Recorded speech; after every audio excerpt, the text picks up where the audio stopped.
com toda essa bagagem. Ele é uma pessoa extremamente generosa, uma pessoa bondosa, muito humilde, tanto que aceitou, assim, sem pestanejar, fazer parte aí da nossa reunião. E o mais importante é que ele é um grande amigo meu, né? Então, a gente vai aproveitar aí os próximos minutos para aprender bastante com ele. E, Marco, fica aí a seu critério, então. Muito obrigado, um bom dia a todos, muito obrigado pelas gentis palavras, Shirley. A única verdade é que ela é realmente minha amiga e agradeço muito a oportunidade de estar com vocês.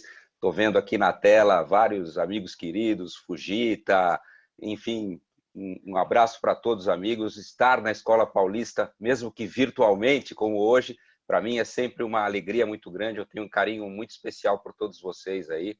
Então, de fato, agradeço o convite. Vamos lá. A ideia, vamos dizer, é a gente trazer para vocês um pouco do cenário atual, né, com algumas peculiaridades em relação à pediatria. Então,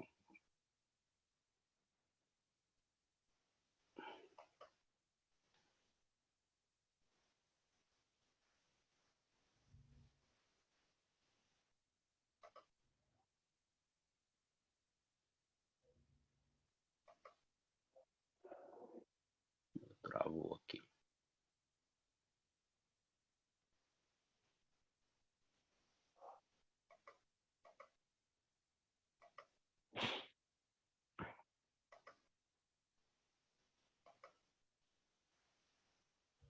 Precisa compartilhar a tela. Não, eu não estou conseguindo entrar aqui na tela. Deixa eu ver se eu consigo. Pronto. Esses velhos não sabem mexer em computador, viu? É isso aí. Vamos lá, só me confirma que se vocês estão enxergando a tela aí. Abriu. Abriu, né? Bom. Então, vamos lá.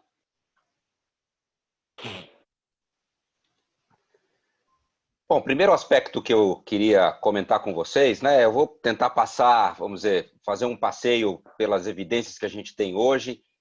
Mas a primeira coisa que eu queria deixar claro é que a gente tem que, humildemente, eu tenho sempre repetido isso, reconhecer que a gente aprende a cada dia com essa doença e muitas vezes aquilo que parece claro, transparente em relação a esse vírus, a gente se surpreende no dia seguinte com novas evidências e mesmo para essa aula de antes de ontem para cá, já houve duas novidades muito importantes em relação particularmente às crianças, ao grupo pediátrico, que eu vou compartilhar com vocês. Então, eu vou procurar trazer aquilo que a gente acredita nesse momento, o que, à luz das evidências atuais, nos parece o mais consistente em relação a esse vírus, né?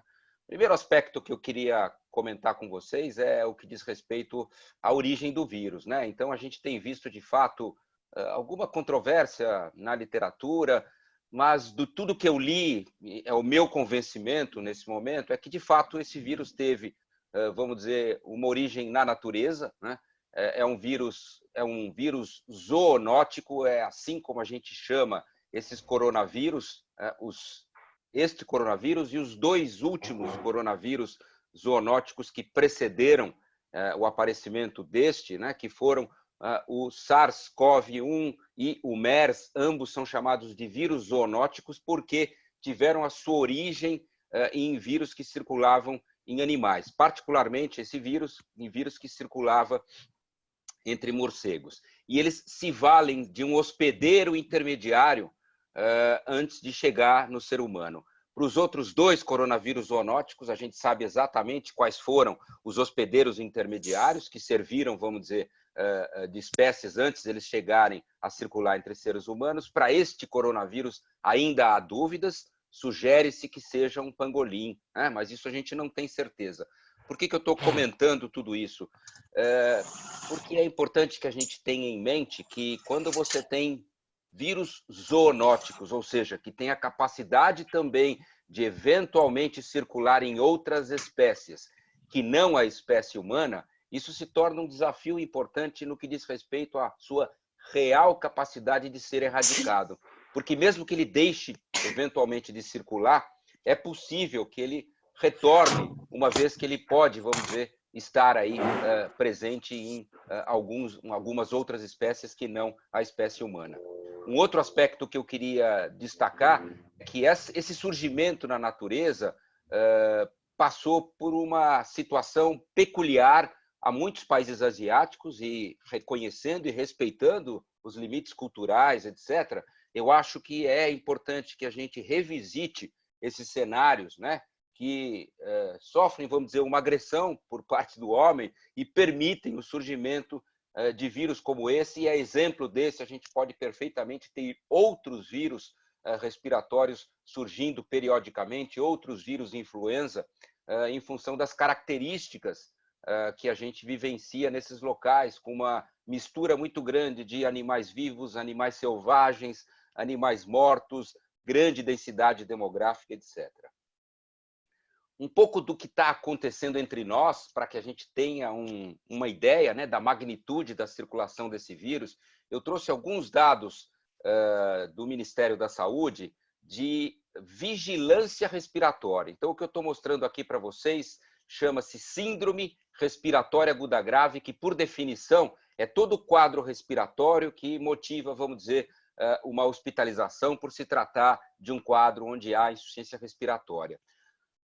Isso é semana a semana, o que vocês têm na parte de cima do slide, isso é semana a semana epidemiológica. Em amarelo, 2019, que, vamos dizer, representa um ano de atividade normal de síndrome respiratória aguda grave. E em rosa, o que a gente observou até a semana 17. Então, percebam, em 2020, que é o que está em rosa aqui, como houve um aumento substancial das internações por síndrome respiratória aguda grave. E aqui embaixo, no gráfico do lado esquerdo, quando a gente olha por etiologia, a gente está vendo em azul, aqui dessa cor, SARS-CoV-2, em amarelo, aqueles casos que ainda estão em investigação, e em verde, ou quase que não estamos vendo em verde, porque é muito tímido, os casos de síndrome respiratória aguda grave, por aquele que costuma ser um dos protagonistas dessas internações, que é o vírus influenza, né? Mostrando que o SARS-CoV-2 assumiu, vamos dizer, um papel relevante, e a gente percebe aqui que entre os casos de síndrome respiratória aguda grave que já foram alvo de investigação, ele predomina de forma, vamos dizer, muito importante como causa dessas internações. A gente pode estimar que nas primeiras semanas desse ano, e o número, se fosse feito agora, seria ainda maior, a gente, para cada caso de SRAG por influenza, a gente tinha 23 casos de SRAG associado à Covid-19. A mesma coisa em relação às mortes. Do lado esquerdo do gráfico, vocês estão vendo o ano de 2019, e essas linhas tracejadas, azul e vermelha, representam, vamos dizer, o alerta epidemiológico. Então, quando passa da linha azul, isso já serve de chamativo, porque há uma intensidade que foge dos padrões, e quando passa, vamos dizer, da linha vermelha, é um sinal de alerta. Percebam que no ano de 2020, que é o que está no lado direito aqui do slide, a gente ultrapassou essas linhas já na semana número 10, ou seja, a gente tem aí um cenário mostrando uma intensa atividade de óbitos associados à síndrome respiratória aguda grave, 20 vezes mais alta que 2020, e aqui a incidência tanto de casos de SRAG como de óbitos do lado direito, de acordo com a região. Então, a gente percebe uma intensa mortalidade, né? Principalmente nas capitais, aqui em São Paulo, no Nordeste e no Norte. Para que a gente reflita um pouquinho, eu gosto sempre de trazer esses dados, porque eu tenho visto muita discussão em relação aos números. Esse é um estudo do Imperial College, publicado uns 10, 15 dias atrás, que estimou o número de pessoas infectadas pela SARS-CoV-2 em São Paulo a partir de alguns estudos. E eles estimaram, naquele momento, né, na primeira semana de maio desse mês, que nós teríamos no estado de São Paulo aproximadamente 3% da nossa população já infectada. Obviamente que eu estou incluindo aqui assintomáticos, casos leves, que não são detectados, né, na vigilância que é feita hoje, uma vez que na rede pública a gente só consegue submeter a identificação e a coleta de testes virológicos dos casos graves que são hospitalizados. Então, nós teríamos aproximadamente, lá pelo dia 8 de maio, 1,5 milhão de paulistas já infectados naquele momento. Se a gente utilizasse os dados oficiais reportados pela Secretaria de Saúde ou pelo Ministério naquele momento, o número de casos reportados era 20 vezes menor do que essa estimativa feita aqui. Ou seja, para cada caso confirmado que a gente tem, nós teríamos outros 20 casos. Curiosamente, o grupo do Fleury, que a gente tem a alegria de ter o professor Granato incluído nesse estudo, fez uma análise recente aí na cidade de São Paulo e chegou a números muito próximos em alguns bairros, estimando que aqui na cidade de São Paulo nós teríamos aproximadamente 3% da população já infectada, né, na ocasião que esse estudo foi feito, e que quando a gente fazia a conta pelos dados reportados aqui em São Paulo, nós chegávamos exatamente nesse número, ou seja, algo em torno de 20 vezes mais casos do que estavam sendo reportados, né? Eu só estou mostrando isso para mostrar para vocês que seguramente esse cenário que a gente ouve todo dia na televisão de número de casos confirmados, etc., seguramente é uma subestimação do real cenário que a gente tem em relação a esse vírus. Obviamente, o que significa também que os nossos índices de letalidade, que levam em conta o denominador, né, e no denominador a gente põe o número de casos confirmados, eles estão sendo superestimados, né? Se a gente tivesse no denominador o número real de indivíduos que se infectaram e imaginando que o número de mortes, apesar de ser também sujeito à subnotificação, tem uma menor tendência a ser subnotificado, eu acho que a gente chegaria a um número, e essa é a minha opinião, real da letalidade desse vírus, algo em torno de 0,5% a no máximo 1%. Então, isso é só para mostrar para vocês que, como nós presenciamos, e já no início de maio essa publicação mostrava, e ela estava correta, mostrando que os dados aqui no Brasil mostravam que, ao contrário da Europa, da Ásia e até mesmo dos Estados Unidos, onde já há uma tendência de queda, nós estamos em clara ascensão no número de casos, no número de mortes e ainda longe de um controle, né? E ainda longe de enxergar num cenário próximo um pico da atividade aqui no nosso país. Mais um pouco de epidemiologia, mostrando para vocês um cenário dos óbitos por síndrome respiratória aguda grave, de acordo com o grupo etário e fatores de risco, né? Então, só para mostrar aqui para nós pediatras, a gente tem visto com apreensão esse cenário que, a despeito da gente saber que é uma doença que, vamos dizer, poupa as crianças muitas vezes de formas mais graves, não as isenta disso, mas as poupa de forma geral, a gente tem muito mais casos graves em adultos. Percebam que no último boletim do Ministério a gente já tinha aí um número razoável de mortes abaixo de 19 anos de idade. Então, até ontem, o Brasil tem quase 400 mil casos confirmados e algo em torno de 23 mil mortes. A letalidade crua desses números dá algo em torno de 6% a 7%. 60% das mortes no sexo masculino. Esse é um dado interessante e que se repete em quase todas as casuísticas. Indivíduos do sexo masculino têm uma maior tendência de complicações, de hospitalizações e também de mortes. Num primeiro momento, isso foi colocado como provavelmente relacionado aos hábitos e às características de comorbidades dos homens em relação às mulheres, mas o que a gente está observando em criança, que é uma tendência desse achado também, ainda não muito claro, talvez nos sugira que a parte de hábitos e de comorbidades serem eventualmente mais prevalentes em homens, talvez exista um fator biológico para explicar o porquê do maior risco de complicações no sexo masculino. 70% acima de 60 anos, 65% com pelo menos um fator de risco. Cardiopatia seguida de diabetes, doença renal e pneumopatia foram os fatores de risco que se destacaram. E obesidade, né, foi um fator de risco importante, e nesse lado direito aqui do gráfico, a gente vê que quando a gente olha a obesidade como fator de risco, a gente vê que é o único dos fatores de risco que tem mais mortes no grupo etário abaixo de 60 anos. Então, a obesidade, pelas suas características de intensa atividade inflamatória e de, obviamente, ter muitas vezes associado outros fatores de risco, representa um fator de agravo, né, em todos os grupos etários e com particular importância na população pediátrica. Transmissão desse vírus. O que nós já sabemos em relação à transmissão?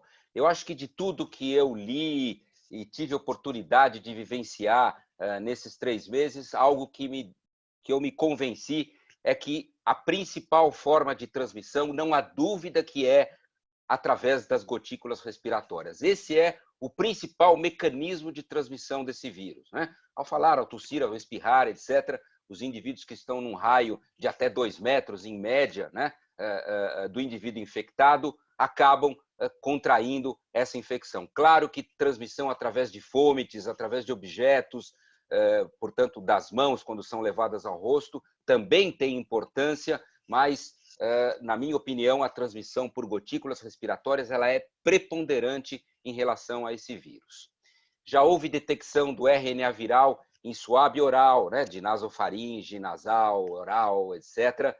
Já houve detecção do RNA do vírus em fezes. Nós temos feito esses estudos lá no nosso grupo, vocês também têm feito esses estudos aí, e outros grupos têm replicado esses dados. A gente detecta o RNA viral nas fezes, e nas fezes ele parece, vamos dizer, persistir por mais tempo do que em amostras do trato respiratório. A gente ainda não compreende com muita clareza o papel da transmissão orofecal. O período de incubação é em torno de 5 dias, mas a pergunta que não quer calar, ou seja, antes do início dos sintomas, o indivíduo pode transmitir o vírus? E a resposta é sim. Nós já temos dados que mostram que aproximadamente 1 a 2 dias do início dos sintomas, os indivíduos já têm a capacidade de transmitir o vírus e, como todos vocês sabem, indivíduos que nunca sintomas terão, ou seja, que vão passar por essa infecção de forma assintomática, e há muitos que se comportam assim, também têm a capacidade de transmitir o vírus a seus contactantes. Ele persiste, vamos dizer, viável, e há estudos que mostram isso no meio ambiente, né? E pode ser veiculado através de aerossol em algumas determinadas circunstâncias, e particularmente para vocês, otorrinolaringologistas, isso guarda uma relevância, né? Lembrando de todas as situações em que vocês podem gerar aerossóis durante procedimentos que vocês habitualmente fazem nesses pacientes. O que eu queria mostrar é esse estudo, né? Esse é um estudo também muito interessante, que muita gente tem insistido nesse ponto, e eu acho importante aclarar um aspecto. Quando vocês fazem um exame de PCR, que você solicita um teste virológico, e vem lá PCR positivo, detectado, o que esse exame significa? Significa que você detectou o RNA do vírus. Não significa que você isolou, ou que você cultivou, ou que você detectou o vírus viável, o vírus propriamente dito. Por que eu estou insistindo nisso? Porque é muito diferente você detectar o material genético do vírus, que é a informação que esse RT-PCR nos fornece, do que detectar vírus. O que eu quero dizer é que muitas vezes o indivíduo pode ter positividade no exame de RT-PCR para detecção do RNA viral, e isso não necessariamente significa que isso que foi detectado seja um vírus viável, ou seja um vírus capaz de infectividade. Para que eu determine que há infectividade, eu tenho que identificar nesses exames a viabilidade do vírus, e isso só é feito em laboratórios muito especializados em nível de pesquisa. E é o que esse estudo fez. Ele tentou correlacionar se, quando o exame de RT-PCR era positivo, se havia viabilidade concomitante do vírus nessas amostras, e relacionou isso com a carga viral.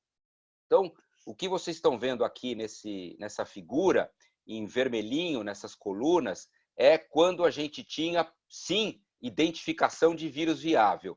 E em azul, vocês estão vendo o CT. O CT é um parâmetro inversamente relacionado à carga viral, ou seja, quanto mais alto o CT, menor a carga viral. E o que eles viram é que não houve detecção de vírus viável, não foi possível cultivar, vamos dizer, vírus viável, quando você tinha mais que 8 dias a partir do início dos sintomas e um CT acima de 24, ou seja, uma carga viral baixa nessa amostra. E muitos ainda detectavam o RNA viral por RT-PCR.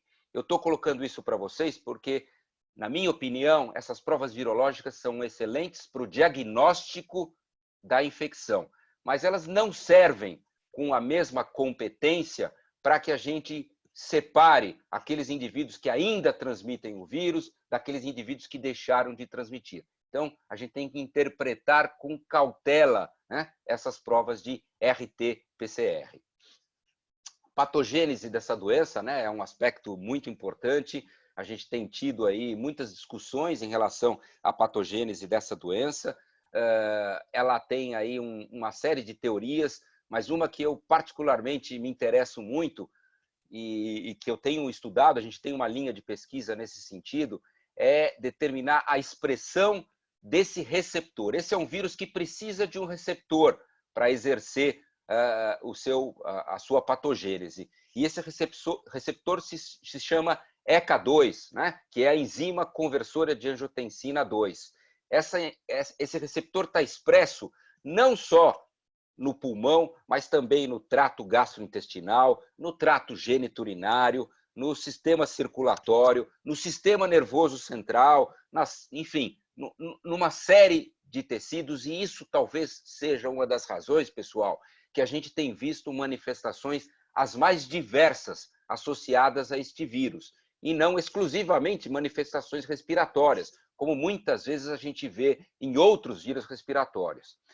Um outro ponto importante, que é a nossa linha de pesquisa, é tentar buscar na expressão desse receptor o porquê que as crianças são alvo de uma menor chance de complicações, de hospitalizações e mortes que os adultos, que por sua vez também têm menos chances que os adultos mais velhos, mais idosos, etc. Então, esse é um dos estudos que eu coloquei aí embaixo. Ele tentou ver a expressão nos vários grupos etários, foi publicado essa semana esse estudo no JAMA, e bingo, né? Ele confirma exatamente isso. As crianças tiveram uma tendência de expressão muito menor desse receptor, que vai aumentando conforme progride a idade, né? Esse é um editorial que a gente escreveu para o Jornal de Pediatria, tentando, vamos dizer, entender essas peculiaridades na população pediátrica, e eu convido vocês a lerem aí. Ele já tem mais de um mês publicado, mas ele, vamos dizer, expressa muito do que a gente entende em relação a essa doença. Dois outros aspectos cruciais na patogênese da doença que nós aprendemos, um deles é, vamos dizer, o intenso dano e os fenômenos tromboembólicos que acompanham muitos dos pacientes que são acometidos dessa doença e que justificam muitas das alterações clínicas que nós percebemos, né, que são fruto dessas alterações tromboembólicas e, portanto, isso é um alvo muito sedutor para o tratamento de muitas das formas que se apresentam no nosso dia a dia da Covid-19. E o terceiro ponto é a tal da tempestade inflamatória, o cytokine storm, que tem sido descrita não em todos, mas em muitos dos pacientes com Covid-19 e que se comportam como uma síndrome de ativação macrofágica, com intensa atividade inflamatória, produção de interleucinas, fator de necrose tumoral, interferon, etc., e que também, vamos dizer, são alvo interessante de terapêutica em determinadas situações.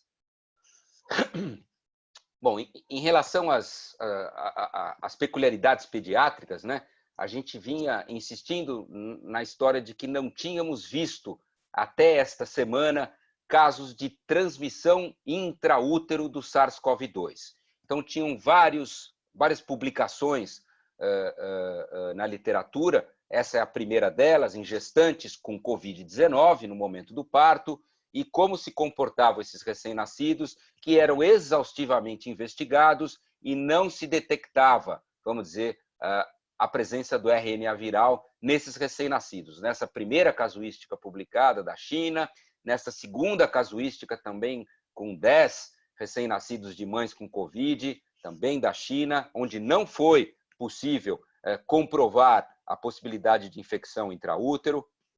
Aí surgiram esses 2 estudos jogando um pouco de fogueira, né?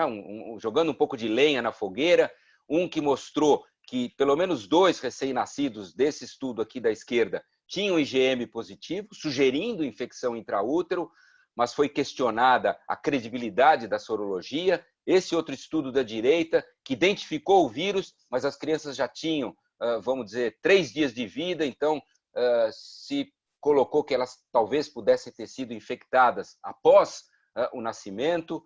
Veio este outro estudo aqui em gestantes, para também nos alertar em relação a que as gestantes poderiam eventualmente nessa doença também ser, como são na influenza, um grupo de maior risco para complicações, apesar de esse ser ainda algo que na literatura nós não temos ainda dados consistentes, mas parecendo mostrar que a gente deve ficar alerta em relação às gestantes.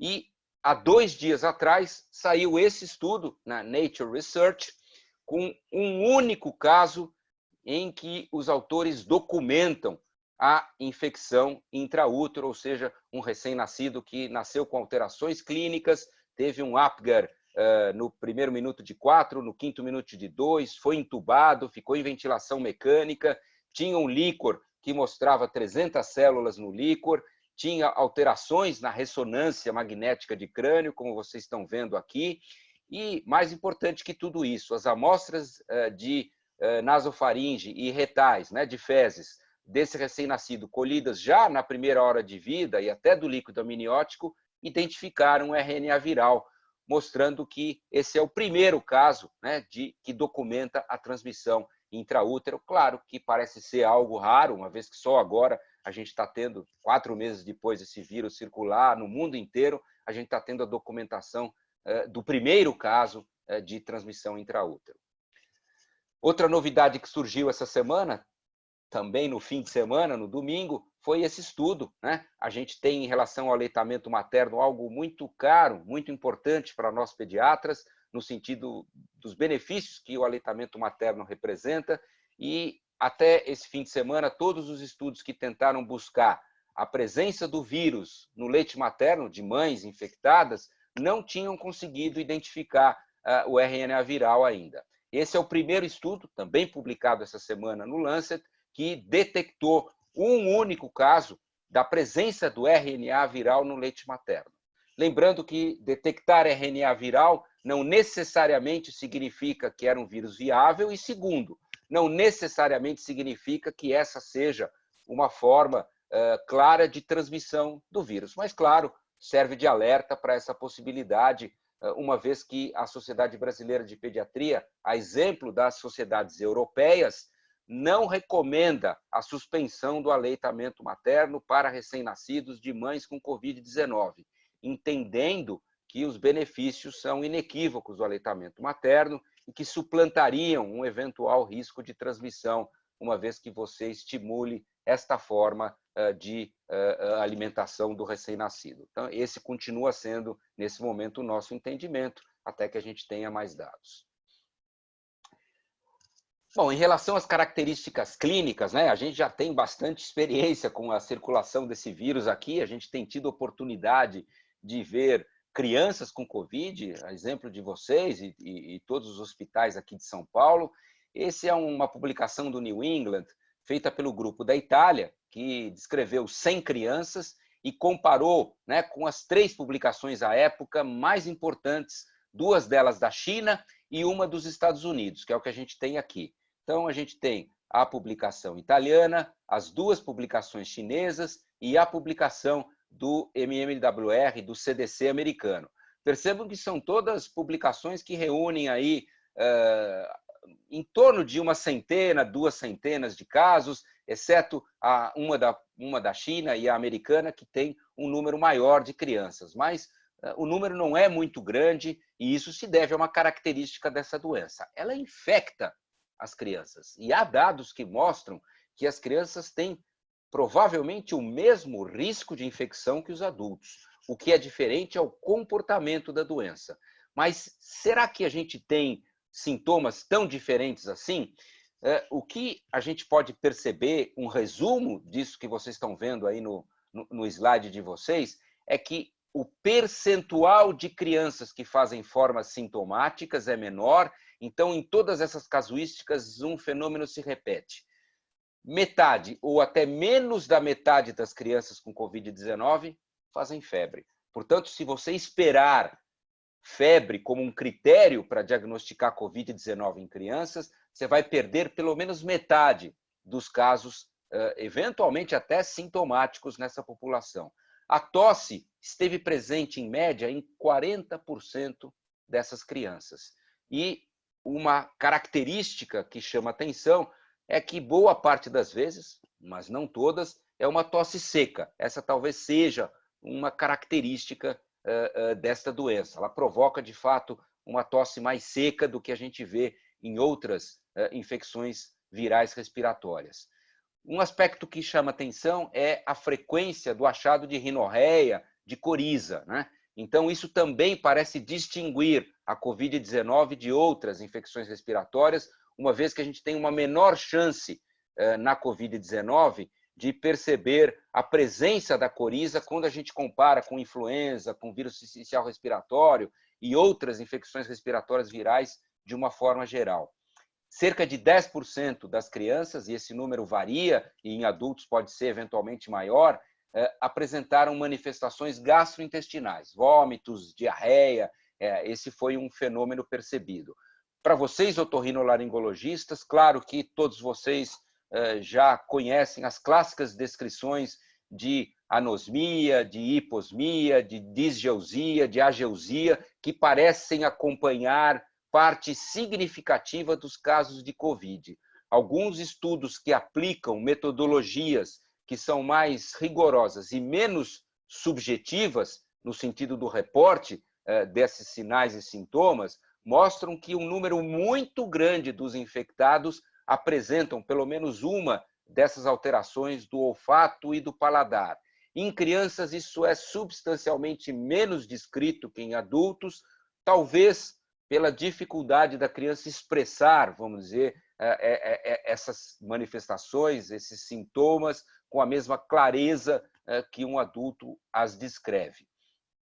Mas a mensagem que eu queria dizer para vocês aqui é que se vocês esperavam que eu trouxesse aqui uma fórmula mágica que fizessem com que vocês separassem o que é Covid-19 das demais infecções respiratórias, eu não tenho essa fórmula mágica ainda. As manifestações são muito parecidas com várias outras doenças causadas por vírus respiratórios e é realmente muito difícil distingui-las do ponto de vista clínico. Claro, a anosmia tem sido um marcador preditivo, mas em absoluto ele é patognomônico dessa doença. Então, não há de fato ainda um cenário que expresse, vamos dizer, a possibilidade de um diagnóstico inequívoco baseado apenas em critérios clínicos. Um pouco da nossa experiência em unidades de terapia intensiva com essas crianças, né? Essa é uma publicação dos Estados Unidos e do Canadá, de uns 10, 15 dias atrás, mostrando 50 crianças nesses dois países e adolescentes que foram admitidas em unidades de terapia intensiva. 80% delas tinham pelo menos uma comorbidade, é uma característica desses casos, 70% com sintomas respiratórios, o que significa que 30% dos que foram para a UTI nenhum sintoma respiratório tinham, né? E 40% delas necessitando ventilação mecânica e as várias estratégias terapêuticas que foram utilizadas. Interessante vocês olharem aqui que tivemos nessa casuística da América do Norte 4% de letalidade dos casos que foram para a UTI. Lembrando que aqui no nosso país, os casos que vão para a UTI em adultos tem entre 30% e 50% de letalidade. Portanto, a letalidade em pediatria, mesmo dos casos graves e críticos, é 10 vezes menor que a letalidade verificada em adultos. Como são curiosas as manifestações, esse é um case report que nós fizemos de um paciente nosso, do nosso grupo, filho de 2 médicos, né, de um casal de médicos, que apresentou-se com hematúria, né? Era a única apresentação clínica dessa criança, era febre e hematúria, e como os pais eram médicos e ambos trabalhavam aí, vamos dizer, na linha de frente, né, atendendo pacientes, a gente sugeriu a coleta de Covid-19. O SARS-CoV-2 era positivo nessa criança e foi positivo em toda a família, né? E, vamos dizer, quem provavelmente trouxe a infecção para casa foi um dos pais que o tempo inteiro se manteve assintomático, né? E só foi possível a detecção a partir dos sintomas da sua filha. Todos vocês devem ter visto na mídia essa semana esta notícia sobre a ocorrência de casos graves em crianças e adolescentes, inicialmente no Reino Unido, na Itália, na França, na Espanha, posteriormente nos Estados Unidos e agora também entre nós aqui no Brasil, em outros locais onde há circulação desse vírus, de síndrome inflamatória multissistêmica. O que é essa síndrome inflamatória sistêmica? São casos em crianças e adolescentes, quase todos eles previamente rígidos, fora de grupos de risco, que tiveram apresentações clínicas que se misturavam, que tinham um overlap com manifestações clínicas de Kawasaki incompleto, de Kawasaki com choque, de síndrome do choque tóxico, de miocardites agressivas, de sepse, de síndrome de ativação macrofágica, ou seja, intensa atividade inflamatória. As crianças e adolescentes iniciavam com um quadro de febre, muita febre, febre persistente, contínua, acompanhada de dor abdominal, e isso é um marcador que deve servir de alerta, né, para todos os pediatras, febre alta associada à dor abdominal, seguida de manifestações gastrointestinais, em muitos dos casos, vômitos, diarreia, etc., e essas crianças apresentavam, algumas delas, mas não todas, hiperemia conjuntival, algumas delas alterações de extremidades, algumas delas rush, e acabavam evoluindo para choque. Muitas delas entravam em choque e eram admitidas em unidades de terapia intensiva. E você não encontrava o vírus na maioria delas, mas na quase totalidade você já encontrava anticorpos para o SARS-CoV-2, mostrando que essa é uma manifestação tardia da infecção pela SARS-CoV-2. Parece que a SARS-CoV-2 é como que funcionasse como um gatilho nessas crianças, um gatilho tardio para a ocorrência dessa, como podemos dizer assim, tempestade inflamatória que acomete essas crianças. Nós escrevemos esse alerta, ele está disponível, ele é aberto na página da Sociedade Brasileira de Pediatria, para quem quiser mais detalhes sobre essa síndrome, e depois a gente pode, na nossa sessão de perguntas e respostas, discutir. Um casinho clínico para expressar um pouco do que nós temos visto, né? Um caso do nosso hospital, era um recém-nascido termo, sem antecedentes, que tinha uma história de tosse, febre e cansaço há 3 dias, que na admissão no hospital estava taquipneico, taquicárdico, gemente, com tiragem subcostal e batimento de asa de nariz, saturando 89% em ar ambiente e o raio-x que vocês estão vendo aí com hiperinsuflação. Para nós pediatras, um caso clássico de bronquiolite. Vamos lá, solicitamos a pesquisa do vírus sincicial respiratório, positivo, hidratamos, oxigenamos, a criança foi admitida e internada para tratamento de bronquiolite por vírus sincicial respiratório. No 3º dia de internação, houve piora do desconforto respiratório, essa criança foi transferida para a UTI, entrou em ventilação mecânica e o raio-x mostrou uma piora do padrão com comprometimento bilateral. Nesse momento, chegou o resultado do SARS-CoV-2, mostrando positividade para SARS-CoV-2, ou seja, um caso típico de co-infecção vírus-vírus. Esse recém-nascido tinha SARS-CoV-2 e vírus sincicial respiratório. Se vocês me perguntarem quem foi o vilão da história, determinante dessa evolução clínica, eu não sei dizer para vocês. E eu não sei dizer para vocês também se a presença de 2 vírus piorou a gravidade do caso. Até hoje, esse não é um fato, vamos dizer, compreendido com clareza na literatura das infecções respiratórias em crianças. Mas esse caso foi emblemático porque serviu de alerta para que vocês não se contentem naqueles hospitais que fazem vigilância e têm como norma colher vírus sincicial respiratório dos bebês ou colher influenza das crianças maiores e se contentar com o resultado positivo, lembrar que você pode ter co-infecção. E, evidentemente, isso é importante numa hospitalização, porque muda os critérios de isolamento, muda uma série de rotinas que são feitas em relação a essa criança, até mesmo de terapêutica, etc., e que, portanto, a gente estimula nesse momento, em função dessa situação epidemiológica, que esses casos, sempre que possível, sejam investigados. Fatores de prognóstico em crianças ainda não são totalmente bem compreendidos. A gente tem, vamos dizer, a trombocitopenia, as enzimas hepáticas, as provas de atividade inflamatória muito alteradas, alterações do dedímero, ferritina, são marcadores que parecem predizer um pior prognóstico e devem ser assim interpretados quando você tem um determinado caso evoluindo, vamos dizer, de uma forma mais sintomática.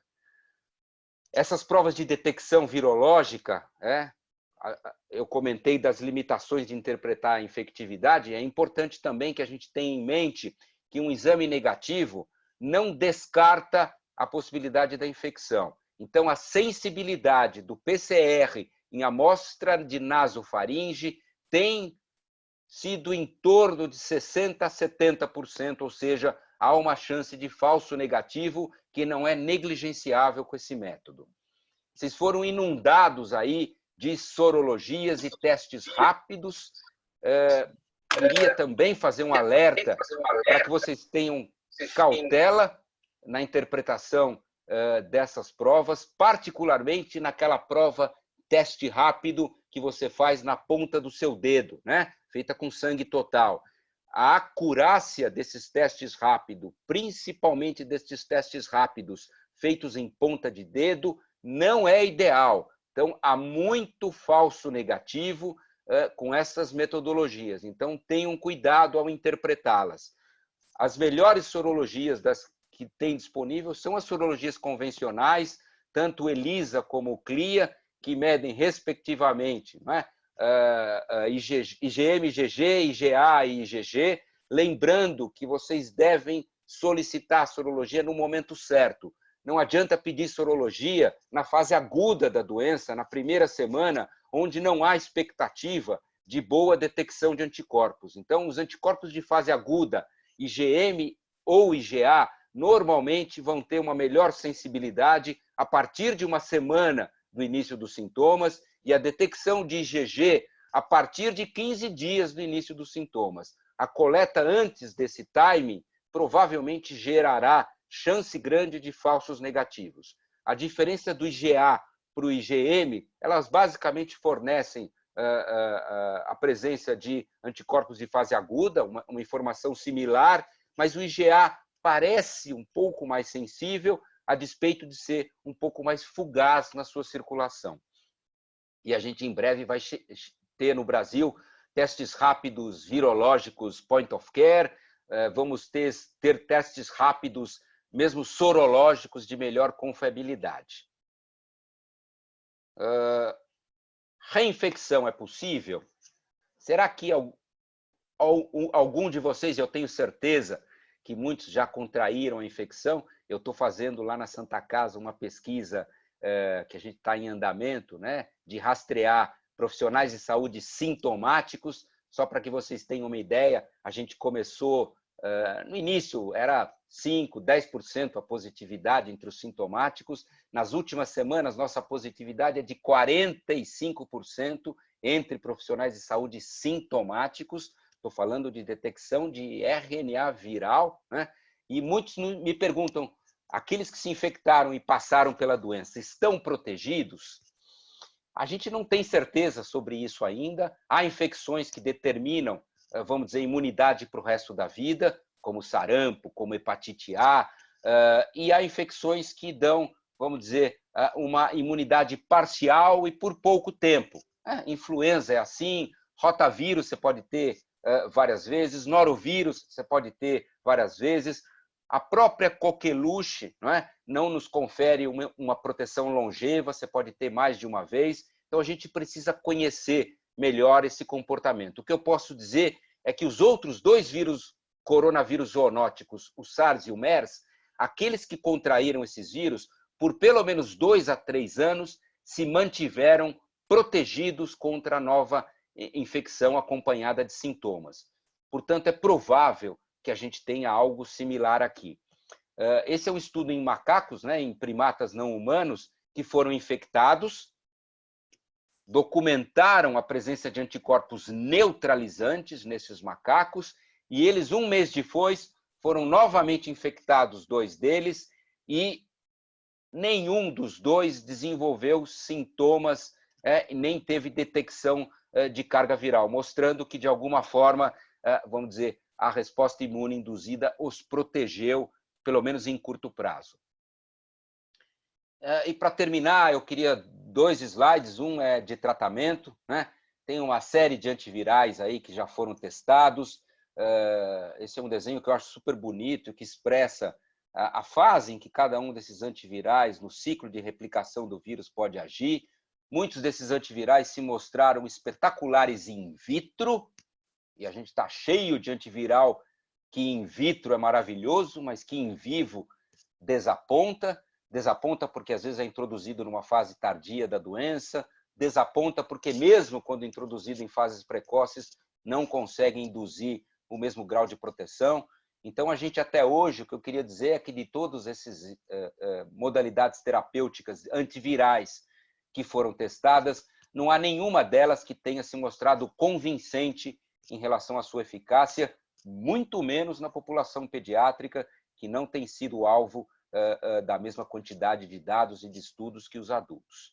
Outras modalidades terapêuticas, essas sim, se consagraram nesse período, como a anticoagulação, naquele grupo de pacientes que apresenta fenômenos tromboembólicos ou características que sugerem a presença deles, o uso dos corticoides em situações muito específicas e peculiares, em fases determinadas da doença, e não como uma forma indiscriminada de tratamento, como tem ouvido por aí, né? Então, a gente tem que ter ainda bastante cautela. Vocês viram a publicação nessa semana do estudo do Lancet com a cloroquina, hidroxicloroquina, com ou sem azitro, né? Que pelo menos nos casos hospitalizados, que foi o desfecho avaliado nesse estudo do Lancet, com dezenas de milhares de pacientes no mundo inteiro, não mostrou benefício algum, ao contrário, mostrou que tiveram até uma maior incidência de eventos adversos cardíacos e menor sobrevida. Claro, eram as pacientes hospitalizados numa fase adiantada de doença. A gente não sabe se a eficácia seria diferente numa fase precoce, mas esses dados não existem. E esse é o último slide, né? A gente sempre gosta de mostrar, é uma linha de pesquisa forte nossa, as vacinas. A gente já tem 10 vacinas sendo estudadas em humanos. Quando eu digo 10 vacinas, é 10 plataformas diferentes de vacinas. Então, vacinas inativadas, vacinas de vírus vivo, vacinas de replicantes, de vetores não replicantes, vacinas subunitárias e mais 100 outras vacinas candidatas em avaliação. Esses são os locais onde essas vacinas foram desenvolvidas. Uma pena que nós não estejamos aí, né, a América Latina. A gente vai receber alguns estudos, mas nenhum foi desses estudos que estão mais avançados, né, desenvolvidos aqui. Grupos espetaculares que a gente tem aqui estão iniciando pesquisas em vacina, mas ainda numa fase pré-clínica. E essas são as modalidades aí que se apresentam, né, bem interessantes. Basicamente, o que elas utilizam é uma fração do material genético do vírus responsável pela codificação daquela espícula do coronavírus, né, que é para ela que a gente direciona nossos anticorpos. Então, é só ela que nos interessa. Então, muitas das vacinas, elas nada mais vão fazer do que inserir essa informação genética em quem recebe a vacina, de modo que você produza essa proteína que representa essa espículazinha para onde a gente direciona os anticorpos, e uma vez que você as produza, a gente vai fazer anticorpos contra eles e a gente espera que sejam anticorpos protetores, né? Só lembrando que ainda estamos muito longe, né, de ter a vacina disponível. A vacina já está sendo testada, mas precisa de dados. Esses dados, a maior parte deles não deve surgir antes do final desse ano, para que sejam coletados, e aí tem uma nova fase que é produzir centenas de milhões de doses de vacina para que sejam utilizadas, escolher os grupos prioritários para vacinação e esperar que isso chegue para nós, né? Claro que nós, profissionais de saúde, seríamos um grupo prioritário para a vacina, claro que aqueles mais fragilizados para complicações seriam outro grupo claramente prioritário para vacinar, desde que a vacina funcione em idosos, em portadores de comorbidades, e como eu tenho brincado sempre, a gente já tem também o último grupo a ser vacinado quando uma vacina for descoberta, que são os políticos, né? Então, eu agradeço muito a atenção e, mais uma vez, de verdade, agradeço muito a honra de ter podido aí contribuir com alguma coisa e fico à disposição para as perguntas. Muito obrigado. Marco, muito obrigado. Brilhante, como sempre, né? A gente tem um tempinho, então, para as perguntas e o Vitor vai me ajudar aí com as perguntas que vieram através do chat, mas eu sei que o pessoal do departamento também deve ter algumas perguntas. Eu queria começar com o Gregório. O Gregório está por aí? Eu vi que ele colocou uma pergunta no chat. Você pode fazer pessoalmente a pergunta, Gregório. Quando você estima que vai ser o pico na cidade de São Paulo? Ou isso é a pergunta de 1 milhão? É pergunta de 1 bilhão, Gregório. É uma ótima pergunta. Eu realmente não gosto de ficar falando aquilo que eu não tenho elementos. E eu acho difícil. O que eu tinha convicção, quando alguns falavam aí, muitos falavam, né, que a gente já estava tendo um decréscimo do número de casos, eu tinha convicção que os casos estavam ainda crescendo. A gente não tem uma ideia precisa, né, de quantos se infectaram, Gregório, mas o que a gente sabe por esses estudos de soroprevalência é que aparentemente esse número ainda é pequeno, de no máximo 2 dígitos em determinados locais. Quando eu digo 2 dígitos, é 10%, 11%, como foi no Amazonas. Aqui entre nós, a gente tem visto números tímidos, 3%, 4%. Isso significa que mais de 90% dos indivíduos ainda são suscetíveis. Então, como as medidas de distanciamento elas ficaram muito fragilizadas, a gente realmente teve uma extensão da doença e a gente está vendo hoje um cenário, principalmente aí em locais da periferia, etc., que tem congestionado principalmente hospitais como os nossos, né, que atendem basicamente esse grupo de indivíduos. Então, eu acho que nós não vislumbramos ainda uma possibilidade de ter atingido o pico no Brasil como um todo. Talvez na cidade de São Paulo, meu palpite é que a partir de junho a gente comece a observar talvez um platô, mas para o Brasil eu acho que junho ainda vai ser um mês de atividade e acho que não antes de julho a gente vai ter um cenário com uma tendência de queda de casos. Obrigado. Mas é só um palpite. Doutor Pinhatari? Quer fazer algum comentário? Acho que o doutor Pinhatari não sabe ligar o áudio. Alô? Bom. Alô? Grande Pinha, estou ouvindo, Pinha. Não, só o comentário que eu tenho que fazer é habitual quando eu assisto às suas apresentações, a precisão, como você apresenta, a didática. Só tenho parabenizar você e dizer que as informações que você colocou são excelentes e vou deixar aí para os colegas otorrinos aí fazer as perguntas, né? Eu, como infectologista, acho que a apresentação sua foi excelente. Eu tenho que reconhecer realmente a sua dedicação e que você tem feito pesquisa e mostrou dados importantes. Isso é muito importante, que não é só que você leu, você está trabalhando. Então, parabéns a você. Esse é o meu comentário. Vou deixar para os otorrinos perguntarem. Muito obrigado, Pinha. Você sabe que eu tenho, de verdade, falo isso na frente de todos, uma grande admiração pela sua pessoa, pelo professor que você pelo seu caráter. Então, muito obrigado. Eu fico honrado com seus comentários. Vitor, Chile. Você que está... Oi? Fujita. O Vitor está coordenando as perguntas. Vitor. Posso puxar uma pergunta direta? Fala, Fujita. Fala. Marcão. Parabéns pela aula, Marcos. Linda, maravilhosa. Agora, é assim, a gente está esquecendo das outras coisas além do Covid. Tá? qual que você acha que é a importância da vacinação para o H1N1, H1N3? E isso aí pode ajudar na gente na hora que você está abordando o paciente, porque a vacinação foi restrita a grupos, agora que está tentando expandir para a população. Então, chega um paciente com febre, ele está com um quadro viral, principalmente pediátrico. Se ele tomou a vacina, eu já posso direcionar um pouquinho mais para o SARS-CoV, não? Eu acho que tua pergunta é muito importante, Fujita.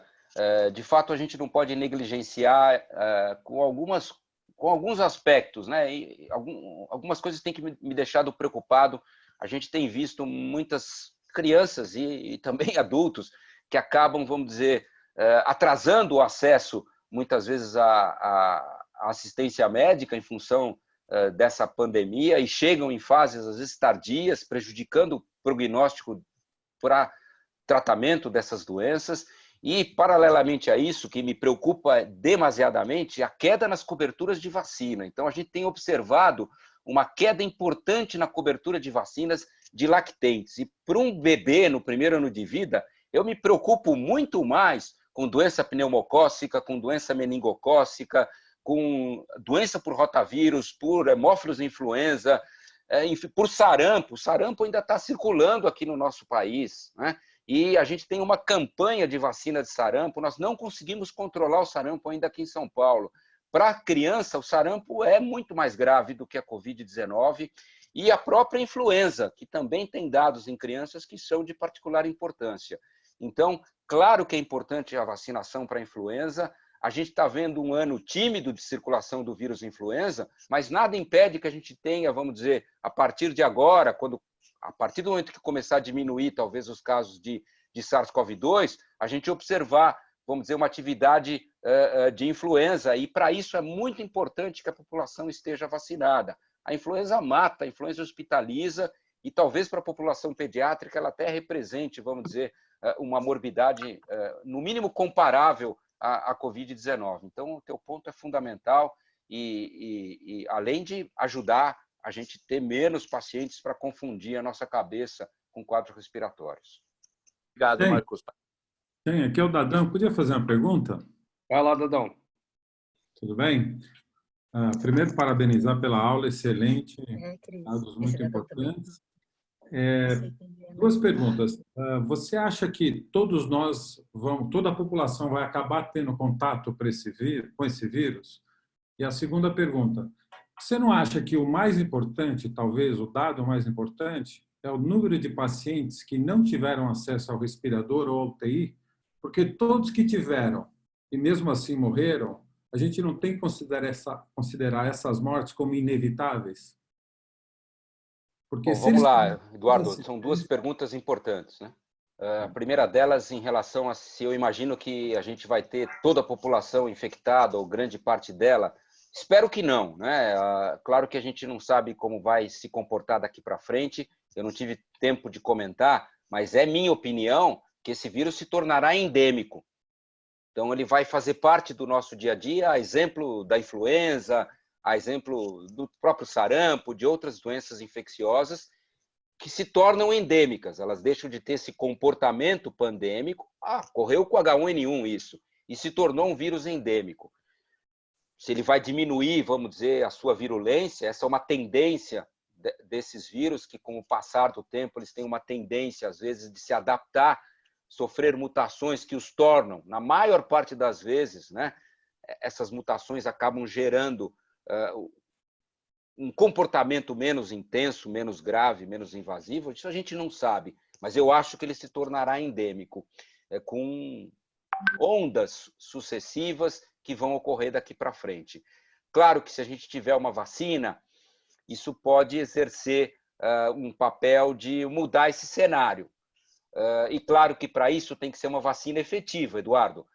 E quando eu falo vacina efetiva, é ideal que ela nos proteja não só contra a doença, mas seria maravilhoso se ela nos protegesse também contra a infecção. Não sei se eu fui claro no que eu estou dizendo. Há vacinas que diminuem a gravidade da doença, mas que não impedem você de ser infectado. E há vacinas que não só, vamos dizer, impede que você fique doente, mas impede que você se infecte. Tal é a resposta imune que elas geram. Então, isso ainda não é claro e é improvável que isso ocorra. mas eu acho que as vacinas ou um mecanismo terapêutico, eventualmente até profilático, possa exercer uma mudança desse paradigma.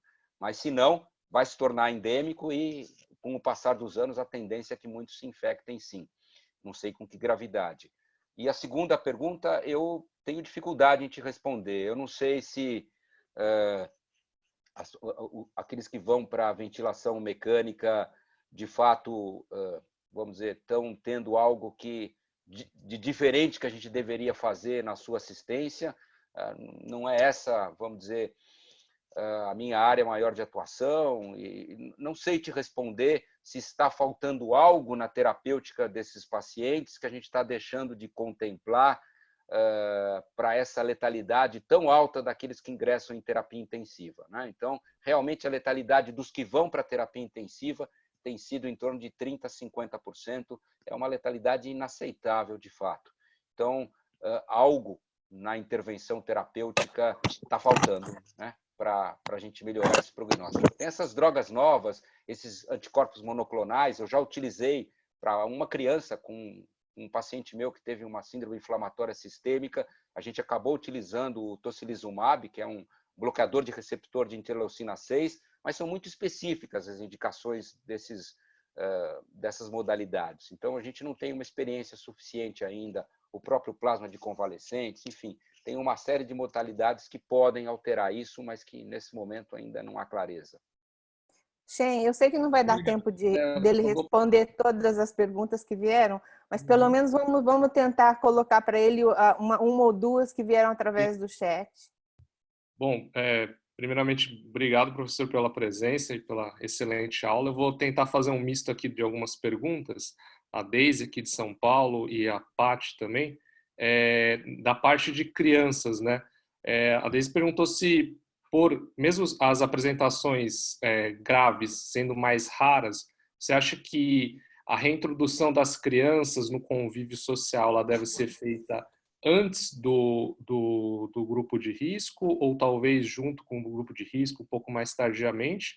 E outra coisa é no atendimento do consultório, se tem algum sintoma aí que levanta mais atenção para nós, médicos, pediatras, otorrinos, que a gente tem que ficar um pouco mais atento e ligar o sinal amarelo aí para a COVID.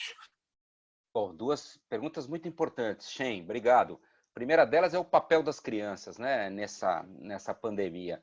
Outros vírus respiratórios, eu posso afirmar com convicção que crianças são um grupo muito importante. De fato, um vilão aí na transmissão de várias doenças respiratórias, porque elas se infectam, elas têm altas cargas virais, persistem por muito tempo com o vírus e têm hábitos que facilitam a transmissão. Isso é muito claro para a influenza, para sincicial respiratório e para outras doenças. O papel das crianças na transmissão da Covid-19 ainda não é claro. E elas parecem ter um papel menos relevante que quando a gente olha outras infecções respiratórias. Mas eu teria cautela ainda em afirmar isso de maneira categórica, porque em todos os países do mundo, Shen, ou praticamente em todos, assim que começou o vírus a ter uma circulação preponderante, as escolas fecharam, as creches fecharam, as crianças, eu acho que é o único grupo que de fato está cumprindo isolamento social, porque elas não podem sair de casa sozinhas.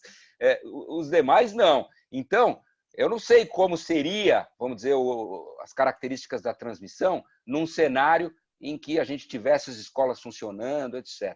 Então, eu acho que o retorno das crianças à escola deve ser feito com cautela, de maneira parcial, escalonada e não de uma forma abrupta. Essa parece ser a recomendação que está sendo utilizada lá na Europa. O Reino Unido publicou um documento de como voltar ao normal, ou novo normal, como eles chamam, né? Uma vez que lá a doença já está se estabilizando. E o retorno das crianças às escolas não vai ser feito num primeiro momento, vai ser feito num segundo momento e de maneira escalonada. Eles vão aos poucos e de forma, vamos dizer, paulatina, com uma série de medidas de triagem de temperatura, evitar que elas fiquem aglomeradas, horários alternados para não ter todo mundo chegando no mesmo tempo, enfim, uma série de mudanças. E a segunda pergunta, eu não tenho, de fato, um sinal que seja patognomônico da doença. Eu acho que aquele que diz respeito a vocês, aí, a anosmia, tem sido um sinal com valor preditivo alto no nosso estudo. Nesse estudo de profissionais de saúde que a gente está fazendo, foi o que associou-se estatisticamente com mais intensidade à positividade. Mas, como eu disse, não é patognomônico. Legal, legal. Professor, mais alguma pergunta? Não, eu acho que o Manuel tinha uma pergunta também. Manuel, você quer fazer a pergunta pessoalmente? Depois eu tenho uma pergunta, Shirley. Então pergunta já. Que nós não temos Marco, muito tudo tempo. bem?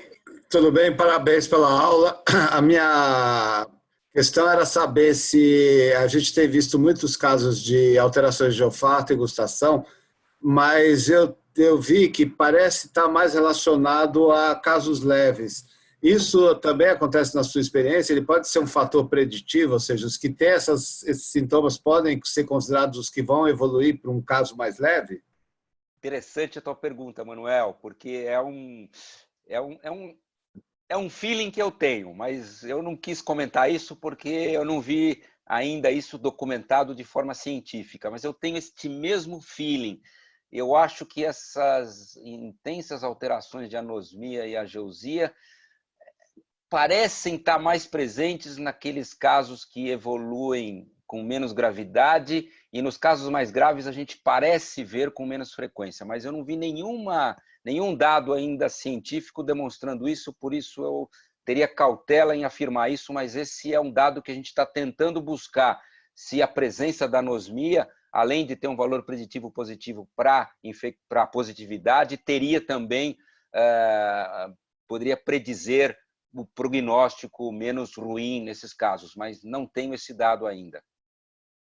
Marcos, Pois não, como Gregório? seu primeiro slide foi que você não tem nenhum conflito de interesse, eu tenho a liberdade de te fazer essa pergunta. Você acha que está na hora de relaxar o isolamento em São Paulo? Conflito de interesse político eu não tenho também, Gregório. Ótima pergunta, mas eu acho que o dano maior que eu tenho visto aí dessa pandemia não está só relacionado ao vírus, né?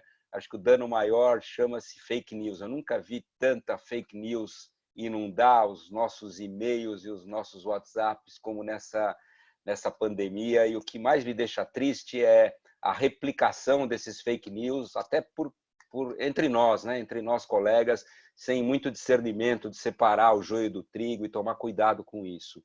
Então,